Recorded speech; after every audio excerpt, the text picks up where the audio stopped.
महात्मा बुद्ध जी के पास जो जाते थे यही तो समझाते थे। अंगुलमाल को उन्होंने समझा, भाई ये कत्ल क्यों करते हो। अंगुलमाल जंगल में लोगों को लूटता था, मारता था, और जिसको मारता तो उसकी अंगुली काट कर माला पहन, उसका नाम अंगुलमाल पड़ेगा, अंगुली की माला पहनता था। राजा की मलट्टी देखो, परेशान है अंगुलमाल के आतंक से। एक दिन महात्मा बुद्ध राजा के दरबार में महल में पधारे। कहा, महाराज आप बड़े चिंतित हो। कहा, महात्मन चिंता का विषय है। अंगुलमाल ने हमारी और हमारी प्रजा की नींद हराम कर दिया। न जाने किधर से आता है, चुपके से जनता को लूट कर जंगल में चला जाता। हम कितनों अभियान चलाते हैं लेकिन अंगुलमाल पकड़ा नहीं गया, बल्कि हमारे सेना के कितने सिपाही ही मार दिए गए जंगल में जब जाते हैं। जैसे आप चंबल घाटी में देख रहे हो ना, चंबल घाटी, अब इसमें इतना सिस्टम है, तब भी कितने लोग चंबल घाटी में मार दिए गए थे डकैतों के द्वारा। अब उसमें तो सब जंगल पहाड़, कोई इंटरनेट कंप्यूटर मोबाइल भी नहीं, तलवारों का जमाना। महात्मा बुद्ध ने कहा, महाराज आप चिंता मत कीजिए, कल सुबह होते होते अंगुलमाल आपके कदमों में होगा। राजा हंसने लगे। कहा, ये क्या तमाशा, जिस अंगुलमाल का हमारा सारा अभियान फेल हो गया, कितने हमारे फौज के सिपाही मार दिए गए, नहीं पकड़ पाए। आप एक साधु सन्यासी आदमी, आपके पास लाठी और डंडा नहीं, ये माला। महात्मा बुद्ध ने कहा, राजन इस माला की कीमत समझते हो? इस माला ने बड़े बड़े राजाओं को फकीर बना दिया। मैं स्वयं ही राजा था महाराज। राजा भी जानते थे भाई महात्मा बुद्ध तो राजा ही थे ही। आज इसी माला ने मुझे साधु बना दिया। तलवार छूट गई हाथ में, माला, माला कितनी ताकतवर है। हे राजन आप विश्वास करो। महात्मा बुद्ध जंगल में गए, रात का समय, अकेले गए, अपने शिष्यों को छोड़ दिया दूर। जंगल में चले जा रहे, चांदनी रात। अंगुलमाल जहां जंगल में तलवार लटकाए अपने साथियों के साथ, वहां महात्मा बुद्ध को देखा तो डांटा, सावधान, कौन हो, पहले अपना परिचय दो तब हमारी तरफ आगे बढ़ना। महात्मा बुद्ध चले जा रहे, अंगुलमाल ने तलवार निकाल लिया। कहा, अब तो रुक जाओ। महात्मा बुद्ध ने कहा, रोकने की शक्ति है तो रोक लो, मैं तो आऊंगा, मैं तुमसे मिलने ही आ रहा हूं, इसलिए तुम्हारी तलवार अब हमारे तुम्हारे मिलन में रोक नहीं लगा सकती। अंगुलमाल ऐसे तलवार उठाता जैसे उसके हाथ की ताकत खत्म हो गई, जैसे लकवा नहीं मारता, फारिस मार गई। अंगुलमाल जब तलवार उठा तो उसका हाथ ही कांप रहा। तब तक महात्मा बुद्ध करीब आ गए। जब उनकी नजरों से नजर मिली तो अंगुलमाल धड़ाम से, कमर भी उसकी झुक गई, जैसे लगा कमर में भी ताकत नहीं है।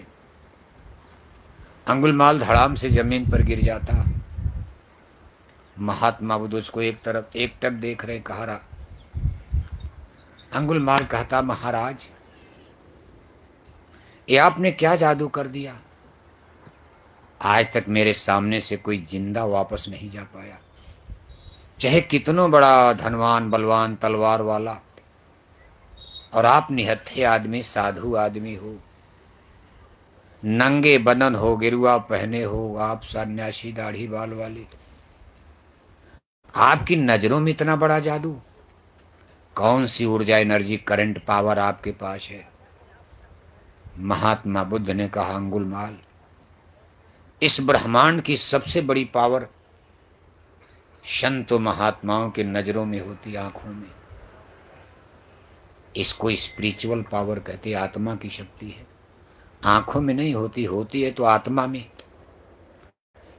लेकिन आंखों से होकर के ही बाहर निकलती। इसमें तीर तलवार हाथ की कोई जरूरत नहीं है, ये आंखों से निकलती राजन, और ये संसार को बना सकती है, बिगाड़ सकती है। अंगुलमाल ने कहा, महाराज मैं आपके सामने झुक गया, कुछ कहना नहीं पड़ा। महात्मा बुद्ध ने अपना परिचय दिया कि मैं महात्मा और तुम ये काम क्यों कब समझाने लगे? अब उसको लगे सत्संग सुनाने।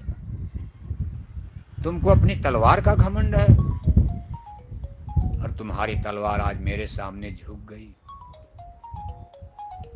तुम्हारी सारी शक्ति मेरे सामने आज असफल हो गई। अंगुलमाल, तुम मेरे साथ चलो, मैं तुमको इतनी बड़ी शक्ति दूंगा कि दुनिया तुम्हारे कदमों में आ जाए, जिसको चाहो झुका लोगे। तुम्हें इस तरह छिप करके जंगल में नहीं रहना पड़ेगा। जिस दिन ये शक्ति तुमको मिल जाएगी, जमाना तुमको प्रणाम करेगा। तुमको स्वयं महाराज महलों में गुरु मान लेंगे। हमारे साथ चलो। अंगुलमाल ने कहा, हुजूर, मैंने आपको स्वीकार कर लिया। आपकी शक्ति के सामने मेरी शक्ति फीकी है। महात्मा बुद्ध आगे आगे और अंगुलमाल पीछे पीछे। सुबह होते होते राजा के महल में पहुंच गए। दरबार लगा था। महात्मा बुद्ध ने कहा, राजन, अंगुलमाल आ गया। राजा ने कहा, विश्वास नहीं है, ये अंगुलमाल होगा? हाथ जोड़े खड़ा है। महात्मा बुद्ध ने कहा, राजन, विश्वास करो, यही अंगुलमाल है, मैं ले आया पकड़ कर। राजा ने कहा, महाराज, इतना आसान नहीं है क्या आप अंगुलमाल को और मेरे सामने ऐसे हाथ जोड़कर खड़ा हो? महात्मा बुद्ध ने कहा, विश्वास करोगे? कहा, 2-4 दिन देखूंगा। अगर मेरे राज में किसी आदमी को मारा नहीं गया, कहीं डाका नहीं हुआ, किसी का कत्ल नहीं हुआ, चारों तरफ शांति, तब मैं मान जाऊं कि अंगुलमाल को आपने गिरफ्तार कर लिया है, अंगुलमाल आपके कब्जे में है। महात्मा बुद्ध ने कहा, 1 हफ्ता समय ले लो। हफ्ता भर बीत गया, चारों तरफ शांति है। धीरे धीरे जनता में हल्ला मच गया कि अंगुलमाल तो भिक्षु बन गया, इतना बड़ा चोर डाकू आज साधु बन गया, माला जप रहा, महात्मा बुद्ध को गुरु मान लिया। उसका परिणाम क्या निकला? अंगुलमाल तो माना ही। स्वयं महाराज यानी राजा ने भी महात्मा बुद्ध को, श्रावस्ती नरेश, श्रावस्ती जिला पड़ता उत्तर प्रदेश में, यही जंगल का इलाका, नेपाल की तराई का क्षेत्र था, वहीं के राजा थे श्रावस्ती के, और वहीं के जंगल में अंगुलमाल का आतंक था। स्वयं राजा भी महात्मा बुद्ध के शिष्य बन गए, और जब राजा बन गए तो तमाम सेनापति, तमाम रानियां, तमाम, कहने का कुल मतलब यह है, ये अध्यात्मवाद, ये साइंस ऑफ सोल, ये केवल दिखावे प्रदर्शन की चीज नहीं है कि गांव गांव मंदिर बनवा दिया जाए, ये कर दिया जाए, ये कर दिया जाए, मेला लगा दिया जाए। ये बहुत बड़ी संसार की विद्या है, जिससे हमारा जन्म मरण का फंदा छूट जाए, हमारी आत्मा का कल्याण हो जाए। अध्यात्मवाद का मूल विषय, मूल उद्देश्य जीव को जन्म मरण से निकाल करके लेकर चलना है, और इसके लिए कोई न कोई स्पिरिचुअल पावर, आध्यात्मिक गुरु, सदगुरु संसार में हर समय रहते हैं। गुरु और मास्टर तो बहुत मिलेंगे आपको, अंग्रेजी वाला, हिंदी वाला, फिजिक्स वाला, केमिस्ट्री वाला, जूलॉजी वाला, बॉटनी वाला, इसका उसका, ज्योग्राफी हिस्ट्री वाला, लकड़ी वाला मास्टर, बिजली वाला मास्टर, गाड़ी चलाने वाला मास्टर। आप कोई न कोई किसी से सीखते हो, सब मास्टर हैं। आप कहते भाई टेलर मास्टर, हारमोनियम मास्टर, ढोल मास्टर, बाजा मास्टर, ये मास्टर, ये मास्टर। जिसको जो विद्या जो सिखा देता उसको मास्टर ही कहा जाता, टीचर, ट्यूटर, मास्टर। आत्मा को परमात्मा से जोड़ने वाली जो विद्या सिखा दे उसको थोड़ा बढ़ करके माना गया है, सतगुरु कहा जाता। सतगुरु एक, गुरु बहुतेरे। गुरु तो दुनिया में, मास्टर तो बहुत हैं, लेकिन सदगुरु एक होते। सदगुरु की एक ही परिभाषा है, उनका काम ही आत्मा को परमात्मा से जोड़ देना, पहुंचा देना। इसीलिए कहा, सतगुरु खोजो रे प्यारे, जगत में दुर्लभ रतन यही, सबसे बड़ी अलौकिक दौलत है सदगुरु संत है। संत मिलन सम सुख कछु नाही, नहीं दरिद्र सम दुख जग माही, रामायण में लिखा। संतों के मिलने के समान दुनिया में कोई सुख, बेटा मिल गए, बेटी मिल गए, नाती मिल गए, पोता मिल गए, लायक होंगे कुछ खुश होगे, कल नालायक निकल गए तो बैठ के रोओगे, रोओगे तो। बेटा मिल गया खुश रहे, तब तक बहू आ गई, बहू बेटा एक तरफ, माँ बाप को किनारे कर दिया। अब आप कहोगे हे भगवान, इससे अच्छा तो बेटा पैदा ही न हुआ होता, बिना बेटे के रह जाते। लेकिन देखो बुढ़ापे में डंडा मार रहा। इस संसार में किसी पदार्थ से सुख नहीं है। पूरे भरतपुर की दौलत मिल जाए सुख मिलेगा, जमीन मिल जाए, कल तो छोड़ना है। आखिर मुसलमानों ने तो सब कब्जा किया, कहाँ चले गए लोग? 700 बरस मुसलमान इसी जंगल पहाड़ के लिए लड़ते रहे। कितनी बड़ी बड़ी लड़ाइयाँ लड़े, गए बयाना हमारा है, किला हमारा, पहाड़ हमारा। आज बयाना का पहाड़ तो वहीं खड़ा है। इसके लिए 700 बरस तक मुसलमान जंग करते रहे। मुसलमानों के जाने के बाद इसी जंगल पहाड़ के लिए अंग्रेज लड़ते रहे।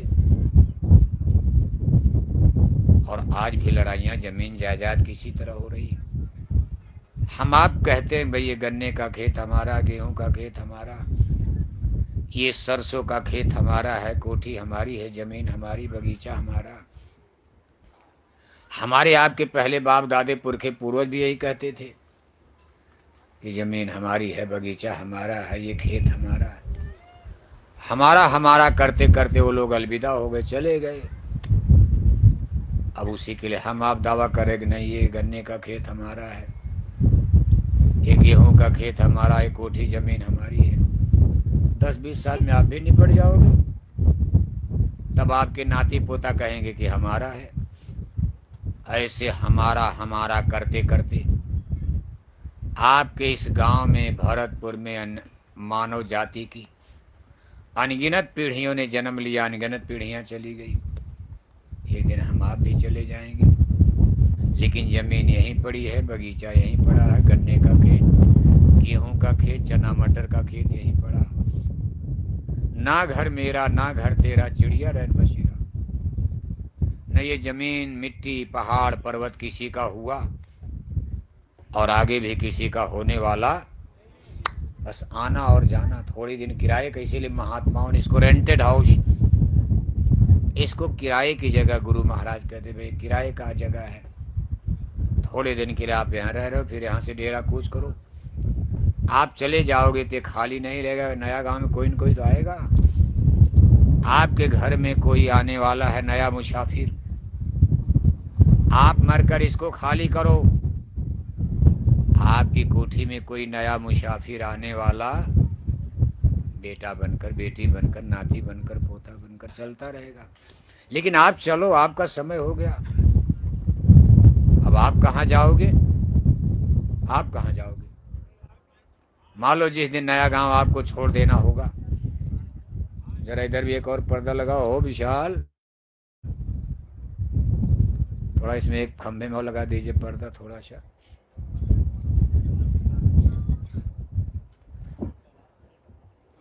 ये हवा इधर से आ रही ना।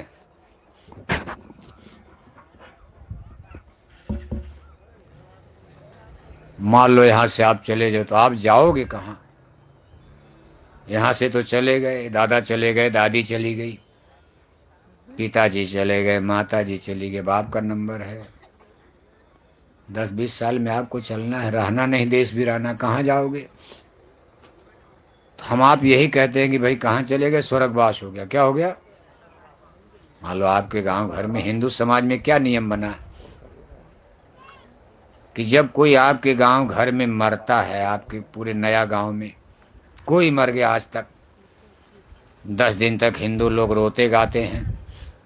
13 दिन में ब्रह्मभोज तेरही मनाते, भंडारा करते हो ना, तेरही ब्रह्मभोज। और उस ब्रह्मभोज के अवसर पर पूरे गांव जवार को, रिश्तेदारों को एक नोटिस, कागज पर एक सूचना लिख करके आप भेजते हो। क्या सूचना देते हो? हमारे पूजनीय दादाजी का क्या हो गया, दादी मर गई क्या हो गया, माताजी मर गई क्या हो गया, पिताजी मर गए क्या हो गया, पूरे भरतपुर का क्या हो गया। पूरे राजस्थान का क्या हो गया, पूरे इंडिया हिंदुस्तान भारत का क्या हो गया, तब तो कोई नरक गया ही नहीं होगा। आज तक किसी ने ये नोटिस नहीं भेजा कि मेरे दादा का तो नरकवास हो गया। भगवान का नरक तो खाली पड़ा होगा। सब लोग एक ही नोटिस जारी कर रहे, स्वर्गवास स्वर्गवास स्वर्गवास। दादा 2 कुंतल मछली खाकर मर गए, उनकी भी 13 में नोटिस जारी कर दिया, इनका भी क्या हो गया। दादा सारी जिंदगी शराब पी पी कर मर गए, जिस दिन दादा मरे शाम को 2 बोतल शराब पिए। रोटी उस दिन नहीं खाई, कहा रोटी की जरूरत नहीं है, कहा रोटी नहीं शराब लाओ। 2 बोतल शराब शाम को पिए और 2 बोतल तकिया के नीचे रख दिया था, सुबह नाश्ता करेंगे। और रात में हार्ट अटैक आया, दादा राम नाम। सुबह जब तकिया हटाया गया 2 बोतल शराब मिली। सुबह जब तकिया हटाई गई तो 2 बोतल शराब मिली। उनकी भी 13 में नोटिस जारी कर दिया, इनका भी क्या हो गया। तकिया के नीचे रामायण गीता नहीं मिली, तकिया के नीचे शराब की बोतल मिली और उनकी भी 13 में नोटिस जारी कर दिया, इनका भी क्या हो गया।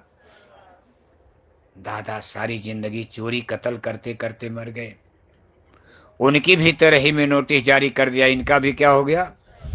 ये भी स्वर्ग, ये भी स्वर्ग, ये भी स्वर्ग। तो भगवान के नरक का क्या होगा। आज तक कोई नरक में गया होगा। ये तो हमारा आपका कानून, लेकिन भगवान का कानून चलेगा कि हमारा चलेगा। आप टिकट बांट रहे हो स्वर्ग, कहीं से भाई दादा ले लो, पासपोर्ट वीजा है, ये टिकट है, चले जाओ, स्वर्ग का दरवाजा खुला, टिकट है। ऐसे नहीं होता। कहा यमपुर जाए जीव पछताए। देखो भगवान ने क्या कानून बना, रामायण गीता क्या कह रहे हैं। कहा मौत के बाद पहले यमपुरी भेजा जाता, कर्मों का हिसाब होता। पाप कर्म कर दिया तो गाय बैल कुत्ता बिल्ला में भेज देंगे, भरतपुर में नरकों में डाल देंगे। पुण्य कर्म करोगे तब न स्वर्गवास होगा। अच्छे कर्म किया, पुण्य कर्म किया तो स्वर्ग। पहले कचहरी में फैसला होता और आप सीधे ही आप जज होगे, स्वर्ग चले जाओ सब लोग। का आकर 4,84,000 योनि भ्रमति ये जीव अविनाशी। फिर सदा माया कह प्रेरो, काल कर्म स्वभाव गुण घेरो। काल कर्म स्वभाव के वशीभूत ये आत्मा यानी जीवात्मा 4 खान 84 जन्म मरण में भटकती फिरती है। कबहु कर करुणा नर देही, तो भगवान को दया आती है। कबहु कर करुणा नर देही माने मानव शरीर, दे तईस बिन हेत सनेही। नर्तन भव बारिद कह बेरो, सन्मुख मरुते अनुग्रह मेरो। जे न तरह भवसागर नर समाज यश पाए, सुकृत निंदक मंदमती आत्मा हन गति जाए। करणधार सदगुरु देह नावा, दुर्लभ साज सुलभ कर पा। हम नहीं करे, रामायण कह रही है, जिसको पढ़ते हो आप।